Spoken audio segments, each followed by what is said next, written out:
Warriors of the Rainbow.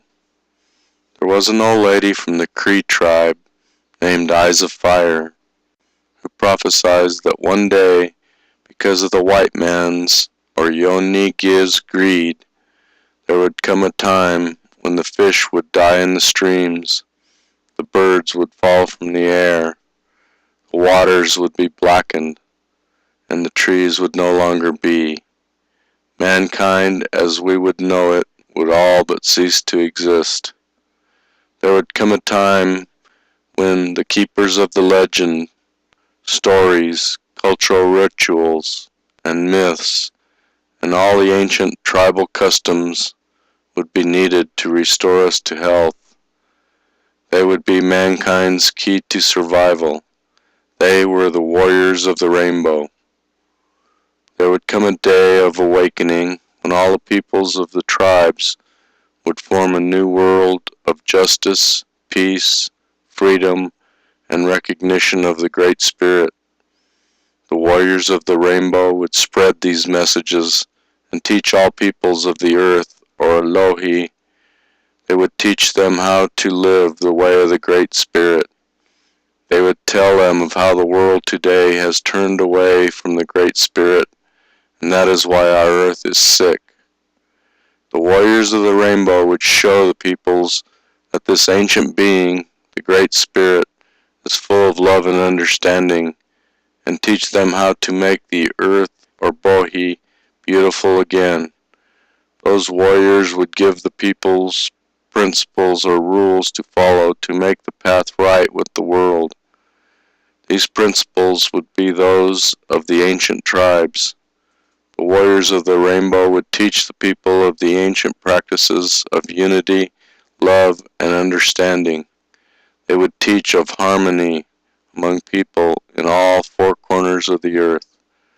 Like the ancient tribes, they would teach the peoples how to pray to the Great Spirit with love that flows like a beautiful mountain stream and flows along the path to the ocean of life.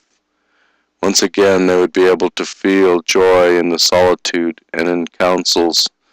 They would be free of petty jealousies and love all mankind as their brothers, regardless of color, race, or religion.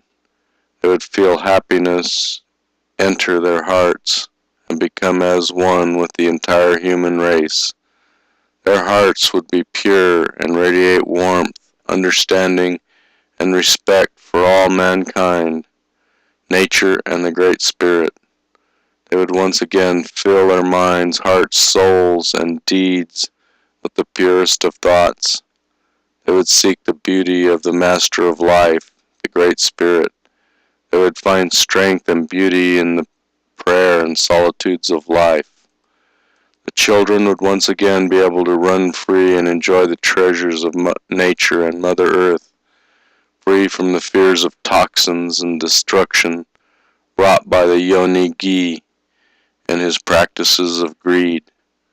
The rivers would again run clear, the forests be abundant and beautiful, the animals and birds would be replenished, the powers of the plants and animals would again be respected, and conservation of all that is beautiful would become a way of life. The poor, sick, and needy would be cared for by their brothers and sisters of the earth. These practices would again become part of the daily lives.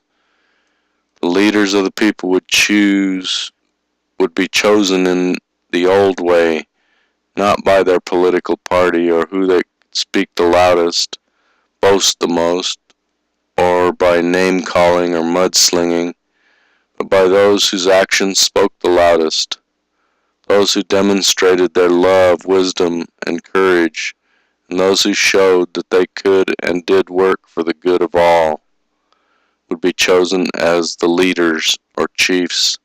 They would be chosen by their quality, not the amount of money that they had obtained. Like the thoughtful and devoted ancient chiefs, they would understand the people with love and see their young were educated with love and wisdom for their surroundings. They would show them that the miracles can be accomplished to heal this world of its ills and restore it to health and beauty. The tasks of these warriors of the rainbow are many and great. They will be terrifying mountains of ignorance to conquer, and they shall find prejudice and hatred. They must be dedicated, unwavering in their strength, and strong of heart. They will find willing hearts and minds that will follow them on this road of returning Mother Earth to beauty and plenty once more. The day will come, and it is not far away, the day that we shall see how we owe our very existence to the people of all tribes that have maintained their culture and heritage, those that have kept the rituals, stories, legends, and myths alive. It will be with this knowledge, the knowledge that they have preserved, that we shall once again return to harmony with nature, Mother Earth, and mankind. It will be with this knowledge that we shall find our key to our survival. This is the story of the warriors of the rainbow, and this is my reason for protecting the culture, heritage, and knowledge of my ancestors. I know that the day Eyes of Fire spoke of will come. I want my children and grandchildren to prepare to accept this task, the task of being one of the warriors of the rainbow. This is a story by Leonie Stone.